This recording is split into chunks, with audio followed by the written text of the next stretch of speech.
Isaiah 7. The sign of Emmanuel. When Ahaz, son of Jotham, the son of Uzziah, was king of Judah, King Rezin of Aram, Pekah, son of Remaliah, king of Israel, marched up to fight against Jerusalem, but they could not overpower it. Now the house of David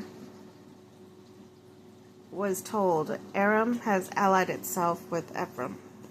So the hearts of Ahaz and his people were shaken, as the trees of the forest were shaken by the wind. Then the Lord said to Isaiah, Go out, you and your sons, Sher Jeshob, meet Ahaz at the end of the aqueduct of the upper pool, on the road to where the launderer's field. Say to him, Be careful, be calm, do not be afraid. Do not lose heart because these two smoldering stubs of firewood, because of the fierce anger of of Rezin and Aram, and the son of Remaliah. Aram, Ephraim, and Remaliah's son have plotted against your ruin, saying, Let us invade Judah, let us hear apart and divide it among ourselves, and make the sons of Tabeel king over it. Yet this is what the sovereign Lord says. It will not take place, it will not happen. For the head of Aram is Damascus, and the head of Damascus is only Rezin.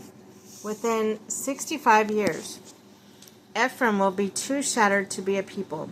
The head of Ephraim is Samaria, and the head of Samaria is only Remaliah's son.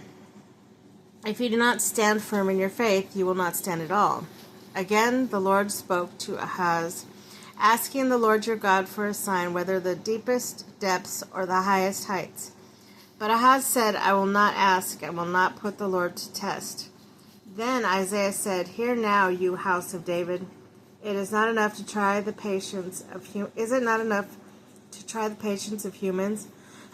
Will you try the patience of God also? Therefore the Lord himself will give you a sign. The virgin will conceive and give birth to a son, and will call him Emmanuel. He will be eating curds and honey when he knows enough to reject the wrong and choose the right. For before the boy knows enough to reject wrong and choose the right, the land of the two kings you dread will be laid waste. The Lord will bring you, bring on you and your people and on the house of your father a time unlike any since Ephraim broke away from Judah.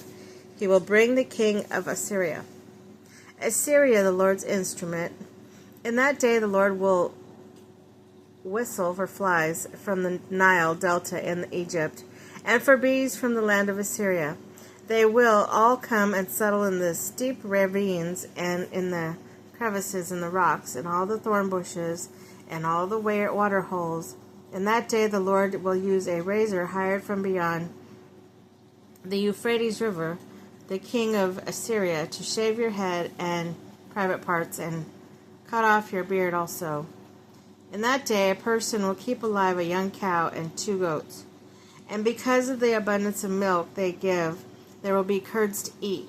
All who remain in the land will eat curds and honey. In that day, in every place there were 1,000 vines worth 1,000 silver shekels. There will only be a briar and thorns.